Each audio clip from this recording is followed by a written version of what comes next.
Hey guys, in this episode we're going to discuss the film Solo, a Star Wars story. We're going to give you our thoughts on what we liked about the film and what we felt could have been better.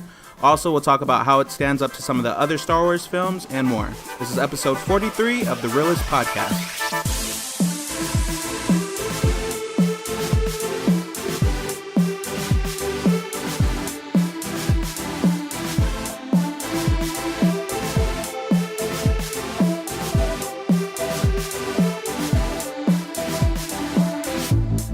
Hey everyone, thanks for listening. I'm Donnie. And I'm Oscar. And we have our producer Ruben. Hi. Hi, Ruben says. And we have another very special guest here on this episode. I was like, what are you going to say? On the we have Danny. Hello, what should we introduce you as, Danny or Daniel? I should have clarified. Daniel, I prefer Daniel. Okay, we have Daniel, Oscar's cousin Daniel, here with us today. Hi everyone.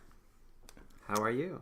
This is new to him. A new environment. He's not used to being I'm recorded. like, Danny, you don't talk like that. Hello. Hi, everyone. My name is Daniel. Okay, Daniel. So it's not Danny. It's Daniel. No, yeah, it's absolutely.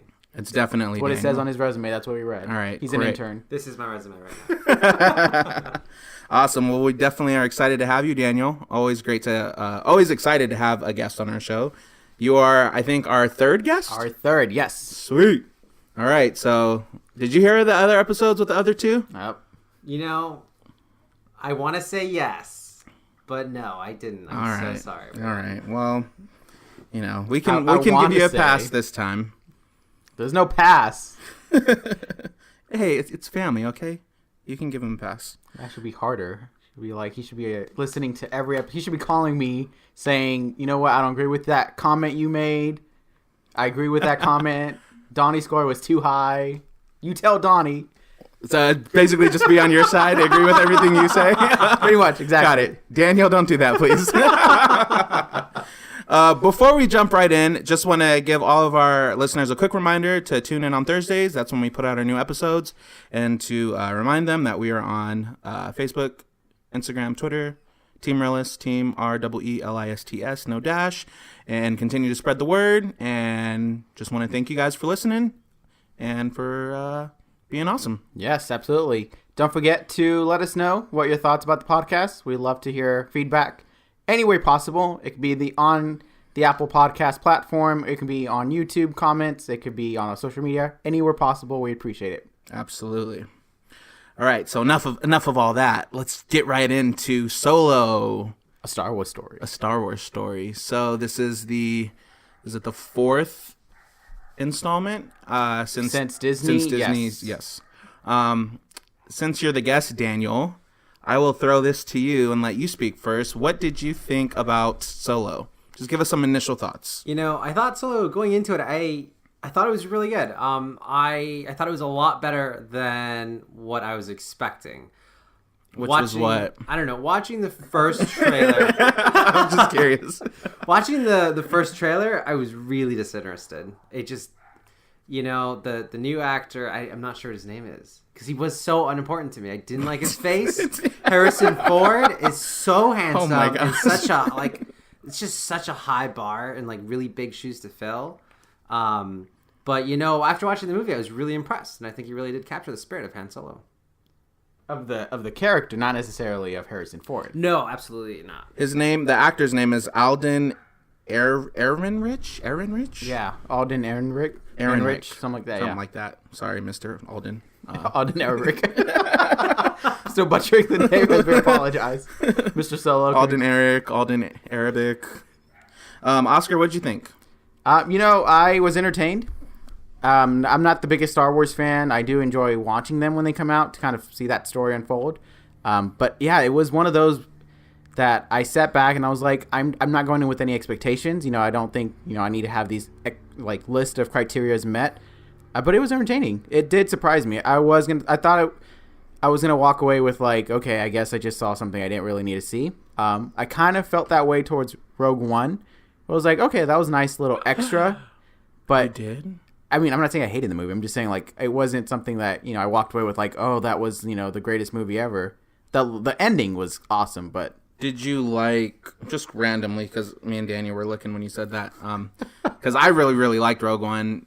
Daniel, did you like Rogue One? I loved Rogue One. Yeah, I thought it was really good. Did you, Oscar, like Solo better than Rogue One? I found Solo more entertaining than Rogue One.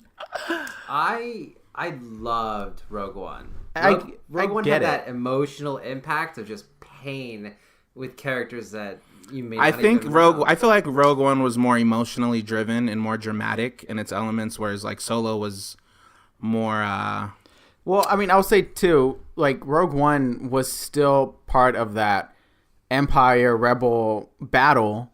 That it's like, if there's no lightsabers, I'm not really that like hooked on that war. You know, the lightsabers is what kind of makes it more entertaining because there's a reason to Absolutely. see it. When you think of Star Wars, you think of lightsabers. Yeah, that's the first thing that comes to mind. So Rogue One didn't have that part except for the ending with Darth Vader, but Solo was more of like a heist film. It was more of, putting these characters in situations that just like, how are they going to get out? How is it going to unfold? A little bit different than Rogue One trying to, save the world kind of storyline that it went. Yeah. So that's why I'm saying it was more entertaining for me because it was something that I didn't really know anything about in the sense of, I knew like Han Solo, who he becomes. Yes, I knew that part, and Chewie. I got those characters, but it was like I didn't really know what the other characters were going to bring to the table. So that was that interesting aspect.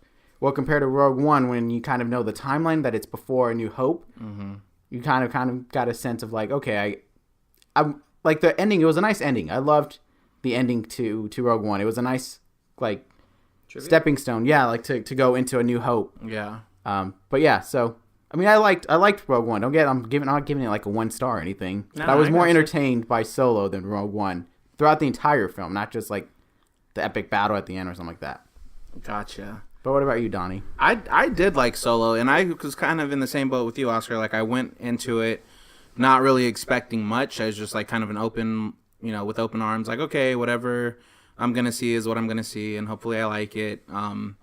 But I was pretty interested in it, and I really liked. I'm usually interested in like a good like origin story or like how this person came to be someone else or came to whatever they go on to do. So like to see like how Han Solo where he got his name from, like his last name. That was spoiler alert. Just FYI. That I remember the reveal to me was a little on the disappointing side. I don't know. Lackluster. It was I don't know if it was just the delivery of it, but I never really try to make a reasoning like, oh, he's Solo because he has this thing about being alone. I always just thought it was like a name. Like I thought he was Solo because he used only one hand. Oh, when that he shoots his blaster. That sounded kind of dirty. I'm so sorry. This is a family podcast, Daniel. So can you signed the contract saying you were going to refrain? reel that in, please? No, I get it. I mean, it did when they did reveal his like how he got the name Solo. It was like really in the beginning of the film, and like you said, Daniel, like lackluster, as opposed to like where I'm thinking of like something like The Dark Knight Rises, where like at the end we find out like Robin's name, his name, which is like a little more dramatic, is the way they shared that with the audience. I like your first name. You should use it more often. Yeah, so like I could have that was like one thing, I guess, one nitpicky thing. Robin. Now we know who you are. Now it's anyone who hasn't seen The Dark Knight Rises. Sorry to spoil that for you. 6 years later. I know, right? I know, for real. If you haven't seen it by then, you can't blame me. Sorry, just to go tying into the little things like that, where the last name and the references to things that are part of the other movies. A lot of them were nice. I still think that a lot of them were nice touches. They weren't distracting. I think that probably helped in the entertaining side because if you've seen the other movies and you catch on it, it's just nice to feel like this is something valuable of watching rather than like, there's no point in watching this because it doesn't connect to anything. Right. Like, can you imagine if this was like, oh, this is just a separate entity, like it's a character of Han Solo, but it has nothing to do with the other movies. Mm-hmm. Right. They were essentially having like fan service. Yeah. Like if you were a longtime fan, you felt it. Yeah. You got the connection, and to some extent they were organic. They didn't feel like, how do we include, like they didn't include like Leia at all. Like it wasn't like they were forcing things to be like, right. Like you didn't see like a tiny Luke Skywalker in the background or anything. Right. I feel I mean, there's so much. If they tried to go that route, there would have been so many things to try to squeeze in and reference. So it's like then they would have to really like buckle down and be like, okay, these are the things we're gonna do. I don't know. And then you'd have to and then you'd have the whole trying to appease everyone because then they'd be like, oh, well, they threw little tiny Luke Skywalker in there. Why didn't they throw so and so in there? Right. Yeah. But where's Obi-Wan Kenobi? Right. Right.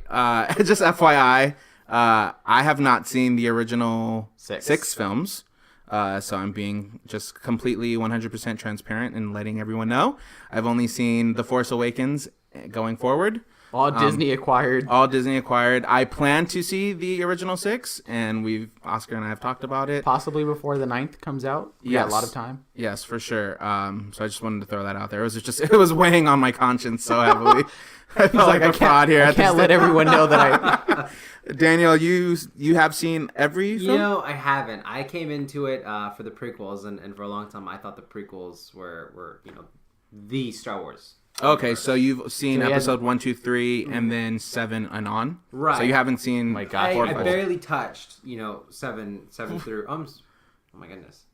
What? It's 4 through 6. 4 through 6 are the first 4 3. through 6 are the ones. First, yeah. I haven't ever touched 4 through 6. Oh, okay. I came in during the prequels of 1, 2, Gotcha. 1, 2, No. 3. Yeah. And I grew up with watching Anakin turn into Darth Vader, and then it was always. Shh! Don't tell me. It was. No, I'm just kidding. That much I knew. It was always weird, to me to see him turn into Darth Vader, and then having to go back and watch these films that were to me much older films, and the lightsaber fights being a bit unsavory because I'm a child.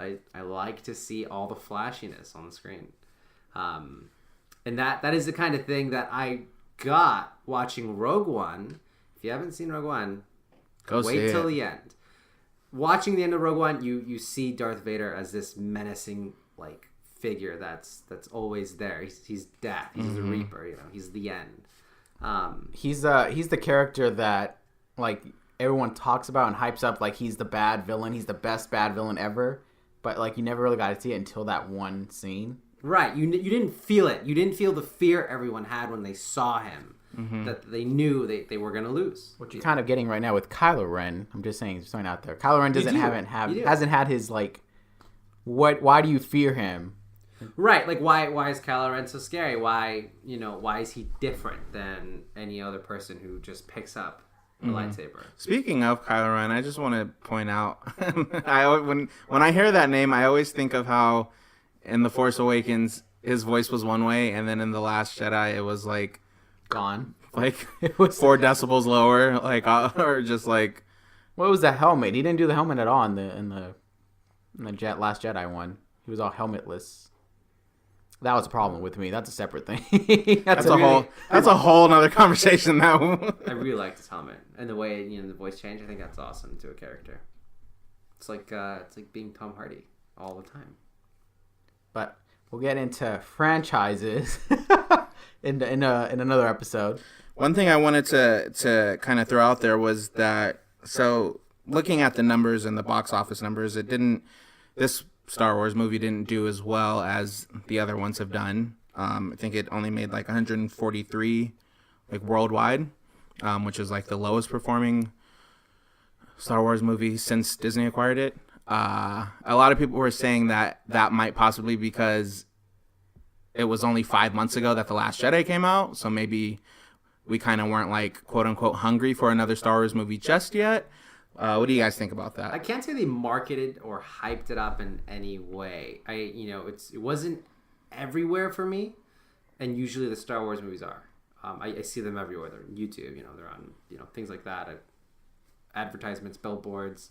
I can't say that I saw a lot of Solo advertisements. I admittedly tried to avoid them, but they weren't hard to avoid. The advertisements for Solo were in the areas that you probably don't expect from Disney at this point. They partnered with Denny's. I think they did a partnership with 7-Up. So a lot of companies that you probably would think, oh, that maybe I can see a Transformers being advertised there or something like that, is where Solo was getting advertised. So maybe it was in the wrong places. That's an argument. The 5-year difference 5 months. 5 months, 5 year. The 5 months difference, I don't think is a big factor, because if a movie delivers, people will go see it. I understand that, Last Jedi was not received the best by the fans, and that's a whole nother conversation where it's like, is this more of like you're upset that you didn't get what you wanted in the last movie, that you don't want to see this one? No one really asked, how did Han Solo come to be? So like there was a lot of things that were put into this, and Memorial Day weekend usually does not do well with movies. Right. I think the current record holder is Pirates of the Caribbean. I'm not sure if it's the last Pirates of the Caribbean that came out or the one before it. So yeah, it was kind of just like different things that were happening. So we had the Star Wars fans who were mixed about where the direction is going. Because like right now they announced a Boba Fett movie, but all the fans want a Obi-Wan Kenobi movie. So like there's that piece of like argument. December is usually at this point is when Star Wars have been coming out. Mm-hmm. So it's kind of like people know when to go see it. Summer does have Deadpool 2, Avengers Infinity War, Jurassic World's coming out. So it's like it is crammed. So it's kind of tough because there's just, it was put like more, it feels like more an experiment. Like it's more like Disney was like, let's see if we can do a summer Star Wars instead of December. Yeah. Mm-hmm. But then the fans also not having the full support at the same time is kind of showing now. Okay, for sure. Yeah. So, I mean, definitely like I can never say this word right. Accumulative? Is it accumulation or is it a culmination? Is that not a word? Accumulation. I know what you're trying to say. Yeah, that also works. Like, when, yeah. Yes. You guys know what I'm trying to say. I know exactly. But to the listeners, no. Someone's going to write us in. The word is actually, I was wanting to say like cultivation, but I don't think that's. Cultivation still works. I think that's plant saving. It has something to do with like trees and the environment. Yeah, it's like, essentially if you use in vocabulary, it's like the collecting of resources. Gotcha. Thanks, Daniel. Thank you. So basically, yes, it's I won't say the word again, but it's a factor of all those things. So you guys don't think it's because 5 months ago we had The Last Jedi and now it's too soon. You just think that it was a number of factors. I know another factor too that people were saying was that Ron Howard was brought on towards the end. Oh yeah, which is behind the scenes talk. Yeah, right. Yeah, which I didn't know until the end credits started rolling, and I was like, "Oh, Ron Howard directed this," and then you informed me like, "Well, he was brought on last minute." Who were the other? It was the other two directors that were. Don't test me on these names. Sorry, I'm not trying. Phil Lord and something Miller. It's along that lines. Do you? I mean, the directors of the Lego Movie, right? And they also did, what was the other one? 21 Jump Street and 22 Jump Street. So, do you know why? I'm just asking out of curiosity. Do you know why they were? Yes. Well, not like inside source, not like that. But right. I know that. So I called them the other day, and they told me no. From what the reports are saying, it sounds like it was they were taking the script and using that as a basis of the movie, but they weren't sticking to the script. They were kind of doing improvs. They're kind of going like, oh, what would make the movie flow better at this point? What the character should do instead of what the script says. It was kind of going more off script. Interesting. That Lucasfilms was like, no, because weren't they were like, we have to stay true to like some. To the Star Wars. To the Star Wars, like, traditions that people are going to expect, and they were trying to kind of go off course and do something different. They were trying to find a way to make Han Solo, or I guess just Solo, appealing beyond, like, just the Star Wars audience. Yeah. Mm-hmm. So, like, they were trying to find a way to make it attractive, and so to them, they felt the comedy approach might have helped to bring in more audiences to want to see that.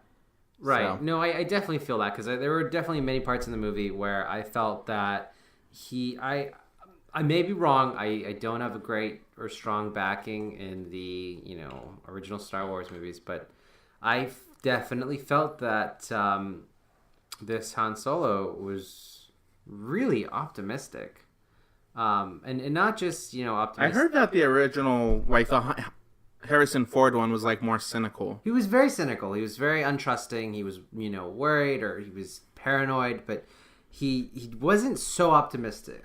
I have a good feeling about this. Yeah. Original I don't recall. I recall original Han Solo saying, I've got a bad feeling about this. Right. I mean, well, that's just... the idea is he's just experienced so much that at this point he can't find reasons to trust anyone. That's why he's always trying to like find his way out, kind of think of himself in situations. He's salty, yeah. And this movie was trying to show that how that came to be with like Tobias, not, that betrayal, how Chewie was the only one that was really like willing to go the distance with him, and how his love interest still didn't even like decide to go for him. I'll retract my comment because that's a pretty good point. By the end of the movie, he's definitely that cynical. He's untrusting. I think you're absolutely right. Yeah. Yeah, with Lando too. Yeah. Oh yeah. Yeah. There was this whole... I read an article, too, that... I don't mean to keep going into, like, the whole behind the scenes, but there's been a lot of talk about, like, a lot of the, production side of this film and all that. And I know there was this one... they were saying...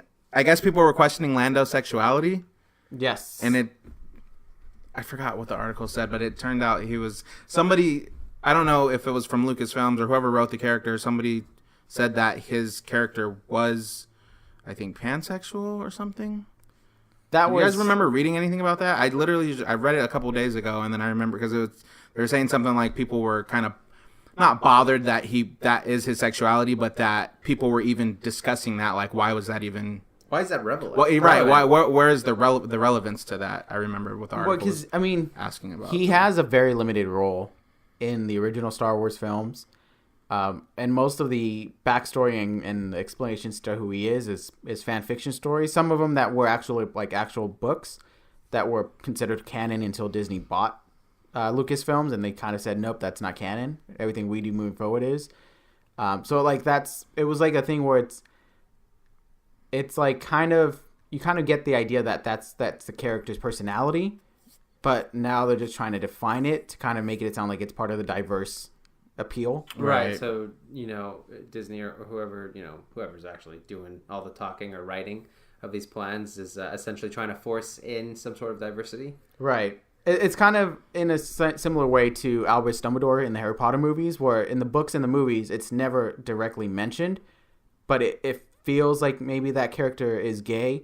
And it wasn't until like the end of the series that the author was like, yeah, he is. But it was like that kind of like, but they're not. Yeah, but they weren't essentially I think tweeting that stuff. But they weren't advertising it as like we're diverse now because this character actually was gay, or Mm-hmm. So it's kind of that thing where it's like the personality is there, and you can kind of be like, I can see this character being that, but it became more of like we are labeling him this. And that's gonna right make it more acceptable, or people are gonna be more intrigued. So it was like it felt more of like a marketing push, I guess. Right. No, I know that's what it seemed like too, and I was just like, I mean, like I know he's in the original film, so it's like I can't really speak too much about it because I don't really have that clear of context about it or his character. But I was just like, why is it? I don't know. When I read that article, I was like, why is that even relevant? Like, what? It's a bit. It's distasteful. Like to try and I don't want to say force, but when you're directing the spotlight like that, like if someone's pansexual, let's do it. Let's roll with it. But the fact that it almost felt But if it was never mentioned... Right. That they were essentially like trying to boast about it. Yeah. They were trying to, say like, oh, well, this is so great. Like, well, I don't understand. Like, it's almost like objectifying. Gotcha. For sure.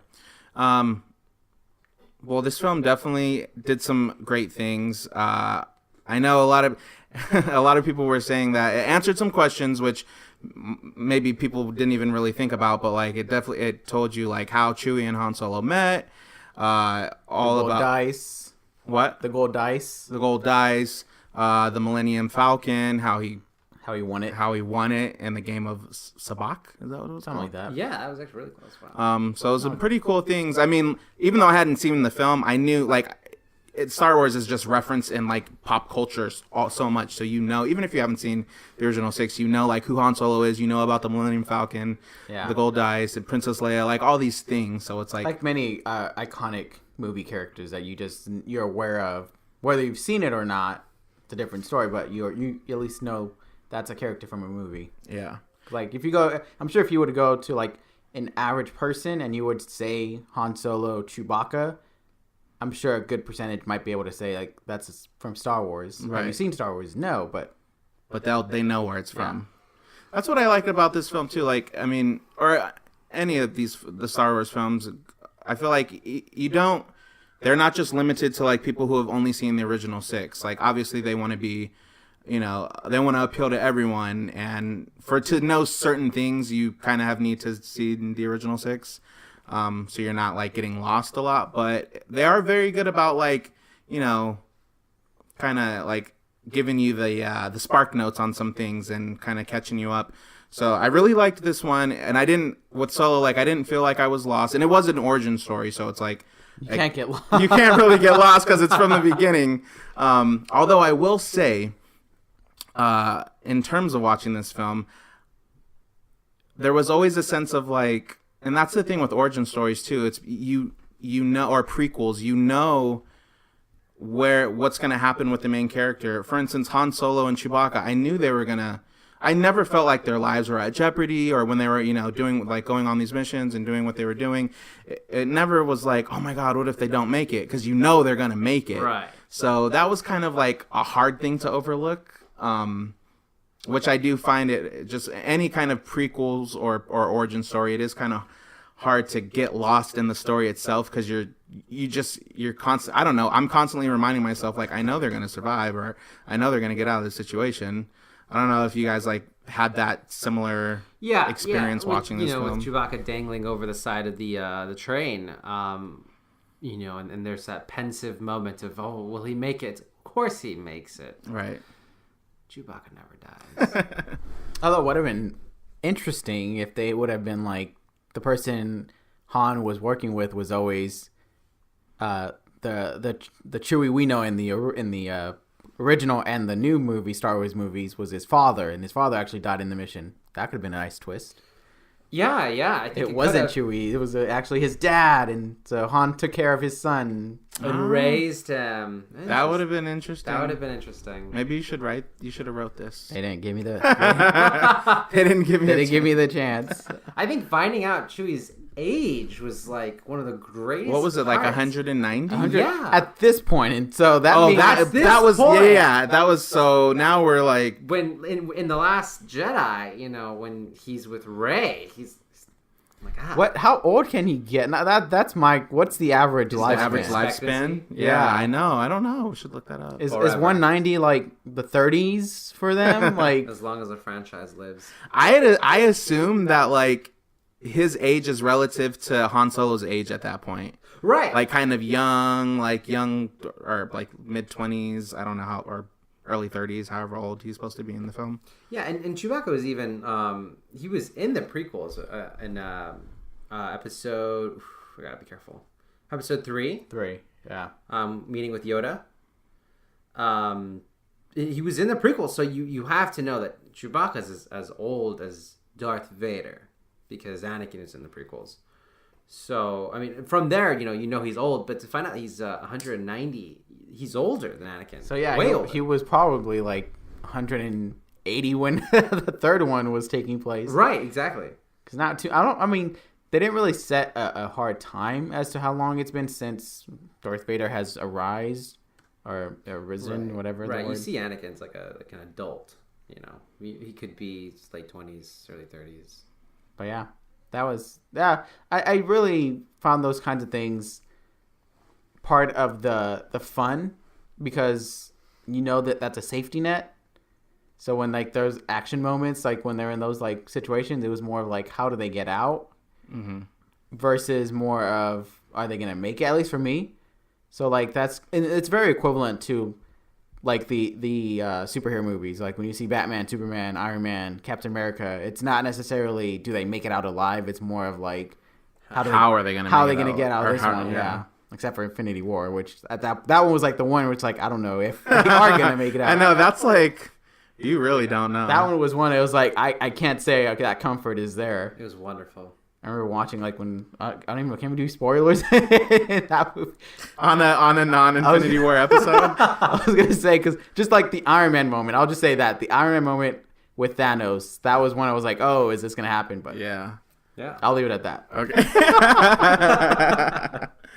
Awesome. Okay, so what did you guys think this film did like great, and what do you think they could have improved upon? The one thing they really got right, and one thing that you're like, eh. I would say they got it right that it felt like a Star Wars movie. I felt like I was in the same universe that I can see the other movies in, and feel like it's the same like thing. Maybe not, obviously not the planets, but I still felt like the characters were done in a way that I felt was in canon to all the other Star Wars franchises, even the TV shows. So I thought that was really well done. I don't know if that's director Ron Howard being able to put that nice cleanliness to the production, but yeah, I did feel that what it could have improved on. That's a tough one because you kind of this was more of like this is how we got to know Han Solo to the man who he is, starting with Episode 4. Mm-hmm. So, I mean, I the only thing I would say would be improved on the supporting cast, even though they're not part of the original trilogy, they're not in any other Star Wars movie. That doesn't necessarily mean they have to die. They can have gone on their own separate journeys. But I did feel like this one was more of like supporting characters are not the important part of the movie, and I feel like that probably could have been improved on. The action, I mean, if it's a Star Wars movie, I feel like you have to have a lightsaber at some point in the movie. It's just natural. And it doesn't have to be like it could be exactly the way the Rogue One handled it. It was just like one moment. It doesn't have to be at the end. Technically, we do get a lightsaber in this movie. The blade, the small blade. No, well, I think that was like an inspired device a of laser cutter. Yeah, but the secret reveal of Darth Maul from the first movie. Oh right, yes. Having his own little lightsaber at the end, but that was really it. Right, and that was canon with the Clone Wars animated series. Darth Maul was active in there. But to see him, in a Star Wars movie is really great. It was really Outside wonderful. The first one. Yeah, it was wonderful. It was wonderful. So the character Kira, like I think I'm saying Kira, right. His love interest, is she? Because I don't know. Is she have anything to do with the other films or no? No. Because at the end, when she was like basically was talking to what's his name? Darth Maul. Darth Is it Maul? Maul. And saying basically the mission failed and like I'm coming to you. We're gonna work together. We're gonna work together. It made it seem like she was like training. Right. Like we were gonna see her again. So that's why I was like, which is the topic of should Solo get a sequel? Kind of that's what that did was introduce a different side of the story outside of the bigger picture that you see in the 4, 5, 6 movies, 7, 8, I guess included. But yeah, so that was one where it has not been touched on any other movies or shows, but it's kind of just getting that like paving the way for a new story. If they want to explore, if Solo does get a sequel, it can go in this direction. That doesn't necessarily still have to be like, oh, this is how he goes to find Leia and stuff. Right. Like it's a bit dangerous though because I'm sorry, it's a bit dangerous because Han Solo doesn't believe in the Jedi. Did not believe in the Jedi religion. So I'm unsure where they'll take it. I'm hoping that this was not just fan service, but this will tie into Episode 9, the coming Episode 9 of Star Wars with Rey. But I hope that's where it goes, and we're not paving the way for a new story and a new trilogy, so we can I will say, I mean, I don't know if this is. I guess it's kind of be a spoiler. The show Star Wars Rebels dives into the character Darth Maul more. Like that, like if you want to see how his story finishes, that's the show you have to watch. So I don't know if that was just like a tie-in again to the overall bigger picture of Star Wars universe being, with all these characters. But yeah, so I don't think Episode 9 is going to cover that part of it because at this point, this is all before the Empire actually started winning and almost taking over and destroying whatever their ultimate goal was which I still don't know what it is. What? On a side note, Rey and Darth Maul do have similar fighting styles. She does carry with her a staff, and Darth Maul's lightsaber does resemble a staff. With, his first one, yes. Right, with light on both ends. Just a side note. Interesting. Don't you want to watch the first? Six? Yeah, I'm like, to hear you guys talking about certain things, and I'm like, oh, I gotta go watch the original 6 now. I mean, I've always felt like that, but like, I really, really, really want to watch the original 6. So after, for sure, after before this, episode 9. After this, episode 4. And then there's the debate: do I start with episode 4 or do I start at episode 1? This should be a question to the fans. What should you do? What should Donnie do? Yes, very much. Because I've heard both. I've heard people say just start with episode 4. Start with the way they were released and do it like that. That's the ultimate Star Wars experience because you're getting everything. But I mean, you kind of my experience is already interrupted because I started with episode 7, and you so kind it's of, like it's already tainted a little bit. Yeah. I don't know. You know how everything leads up to episode 4 with Rogue One. You know what happened to the main characters in episode 7 and 8. Yeah, I know. It's alright. Out of all the madness, just bring back Kristen Haydenson, please.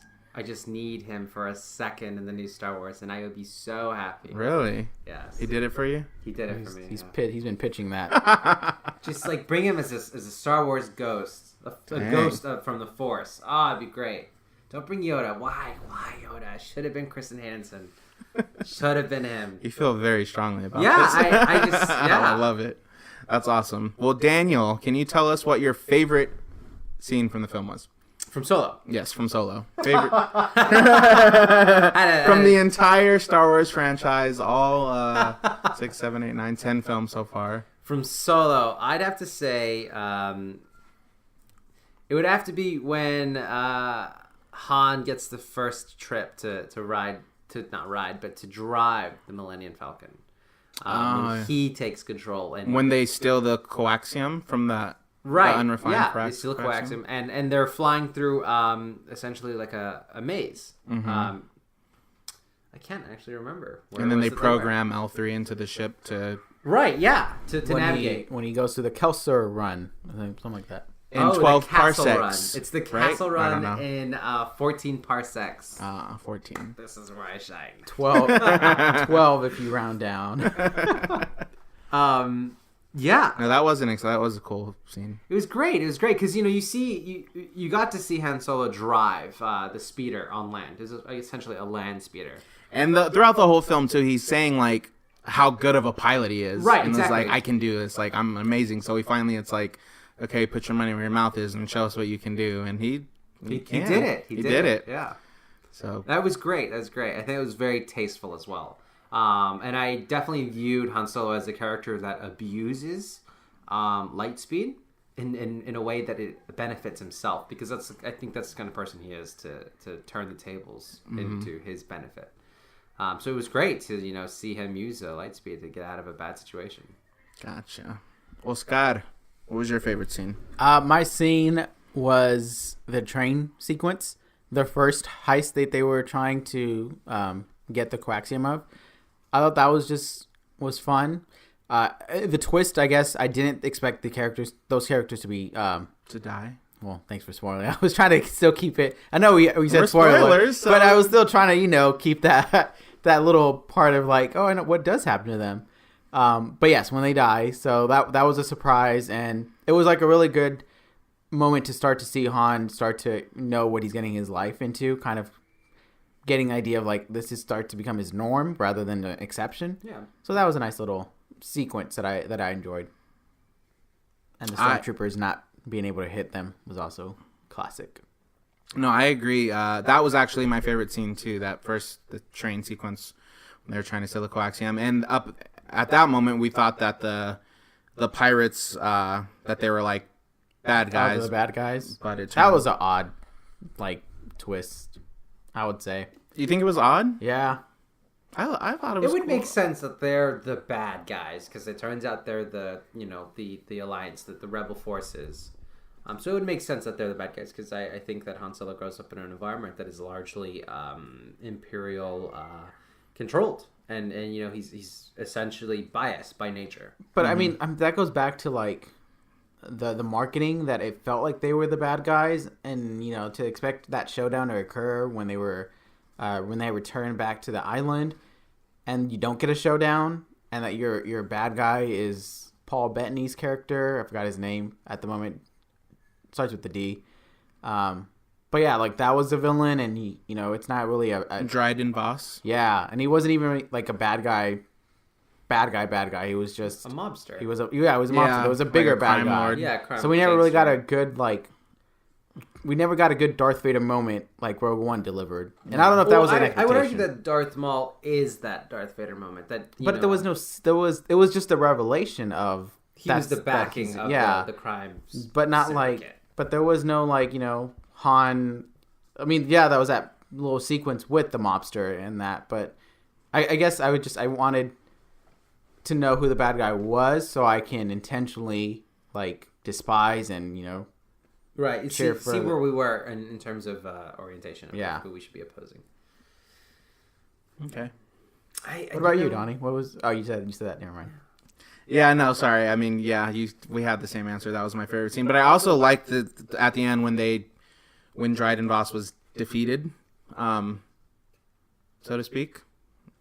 That's all I'll say. Well, he was. What do you mean, sort of defeated? Are you trying not to? Try not to spoil the whole thing, right? Wow.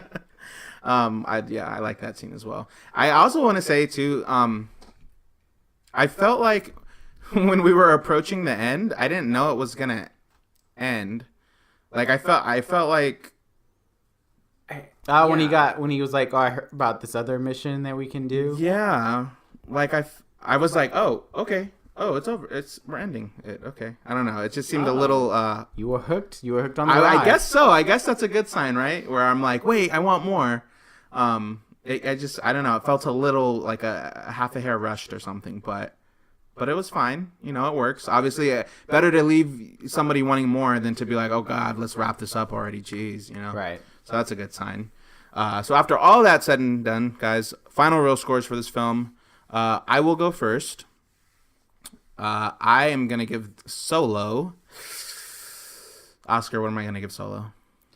3.5. Ah, you got it! Oh my gosh. Dang, we have been doing this for too long. That's insane. I guess it's not that insane. Well, you pretty much know my scores at this point, but I get a feel. You get a feel, 'Cause yeah. I listen to your every episode, so I get an understanding. Oh, shucks. Thanks, Just like our listeners probably listen every episode and get. Yeah, they probably would have guessed that too. They walk out of the theater saying, Donnie would give this a 3.5. I did. I gave it a 3.5. I was really into it. I was interested. The characters were interesting. Obviously, how Han Solo became Han Solo and all that was great. I wish that the characters, so some of them exited screen right a little prematurely for me. Nice statement for that. Smooth. Thanks. So that was unfortunate. And then also I was trying to just stay present in the moment in the story and not be thinking, oh well, okay, they're Chewie and Han are not gonna die, so trying not to have a pessimistic attitude. Like this is all. I don't even need to see this. I already know what's going to happen, even though I haven't seen the original 6. So I really don't know what's going to happen. But I was trying not to have that attitude. But it was a good film. It was. I wish there would have been a little, like you said, Oscar. There was no lightsaber thing, except for when Darth Maul. It was appeared. It was a lightsaber cameo. Yeah, it was really It was an Easter egg, a lightsaber Easter egg. So I wish they would have infused more of that into it, and I guess a little more combat scenes. But other than that, I thought it was a pretty solid film. I would watch it again. I always like to gauge movies on if I would rewatch it or Spanish. not. I would watch it in English, but you will watch it in Spanish, I'm sure. Oscar, what are you gonna give this film? I'm giving this same score as you, a 3.5. It was a great entertaining movie. That I in that sense that yes, I was going with the movie rather than feeling like, oh, I know where this is going to end. This is going to end exactly where he meets Princess Leia or something like that. I knew that it wasn't going to do that. I felt like it was going to kind of just give that definitive, like, and this is how he came to be the smuggler that I don't want to say loved, but to some extent we do love Han Solo as a character. But yeah, so that was nice to kind of see that journey. I have that opposite feeling of what you were saying. As I said earlier, it was more of like knowing that it to me, it helps me know like how this all happens rather than, well, this is not entertaining because I know this is going to happen or he's not going to die kind of thing. Mm-hmm. Supporting characters, as you said, wish there was just more reason to be interested in them. If the story needed them to die, that's fine, but make us come to that realization that was a loss, not just that was like another stormtrooper that just went down. That's what it felt like for the characters. Yeah, they were just stormtroopers that just went down in the battle. But yeah, so there's that. The heist part of the film was great. The action part, I mean, I guess the driving the Millennium Falcon was considered their action moment, but I felt like a car scene in another movie is more entertaining than the Millennium Falcon scene. Because they were just all there, and the whole like driving in this like cloud thing. No, I get it. But yeah, so I think the comedy was right. And there was kind of a little bit of different kinds of comedy. Some of them were like one-liners. Some of them were physical comedy. So that was nice too. But yeah, 3.5, definitely a movie that as a standalone, it's entertaining. It's canon, so you feel like you are watching a relevant movie if you like the Star Wars franchise. But ultimately, yeah, it just misfired on things that can make it an overall great experience. Okay. Daniel. For this movie, I gave it a score of 2.5. Dang. This is not a movie I was going to watch again. This was a movie that I saw, and the entire story is burned into my brain, and I do not need to watch it again. I get it. This movie is. I get it. Hashtag boycott Daniel is probably going to start. You know, I think if... I'm a little worried. I love your honesty. I'm a little worried about the people who go into the theater and this is their first Star Wars movie. That's true. That's a fair I think if this is their first Star Wars movie, it definitely only gets better from there. I think people go in for the lightsabers, and I don't think it's the lack of lightsabers that really was that I didn't find savory, but I think it was more about story writing, character development. I think Oscar's right that they had a lot of characters that they wrote off, and it was a little painful. I was really hoping that watching Solo, it wasn't a Solo movie. It wasn't a movie by itself, that it would somehow feed into the future Star Wars franchise. And essentially, I'm hoping that it will. But watching Solo, it very much felt like a dead end. You know, if I wanted to watch more Han Solo, I'd have to go watch the other movies. But yeah, 2.5. Entertaining. Absolutely entertaining. It was great. I loved the Millennium Falcon flight scene. That was great. I found it entertaining. I loved that. But it was definitely not for me. It was entertaining. I didn't say it wasn't entertaining. I just said I wouldn't consider it action necessarily. The movie was entertaining, but going into the theater, I like to be hurt. And I definitely didn't get that emotional, heart pangs. Looking for the pain. Yeah. Okay. Fair enough. Well, thank you guys for listening. Definitely share with us your thoughts on the film. If you thought Solo was a great installment to the Star Wars franchise, or if you felt it was not the best of films. Or if you plan on not seeing it because of the whole Last Jedi. Yeah. If it's too soon, if your appetite for Star Wars isn't quite if there you feel yet. like Kathleen Kennedy needs to be fired first. All these things, can you feel free? Yeah. And please go on our social media and let me know in what order should I watch the original 6 films. Should I start with episode 4? Go 4 to 6, 1 to 3, or should I just start from 1 to 6? Please, I would appreciate that. Just so I can know. That'd be nice. Yeah, that would be. So anyways, any final thoughts, guys? Final words, final statements, anything? Well, not to Solo, but I was just going to say thank you for Daniel for joining us on this episode. Yes, thank you very much, Daniel. We Thank loved you. having you, man. Hopefully you'll be back. It was really good to be here. It was great. I'm You guys are such smooth talkers. Oh my gosh. Not really. It's becoming more of like. You're not so bad yourself, guy. I felt so nervous sitting down. Oh my gosh, no, I no. sat down and I felt like I was sweating. You hide it well, because I couldn't tell. Thank you. Story of my life. I mean, we've just gotten practice. That's 40, Yeah. 43 Just episodes. Just repetition is all it is. That's all it is. They'll tell us more. What's that, Daniel? And you also think Ruben's doing a great job? Awesome. Well, thank you guys so much for listening, and we will see you next time. Yes, thank you. Bye.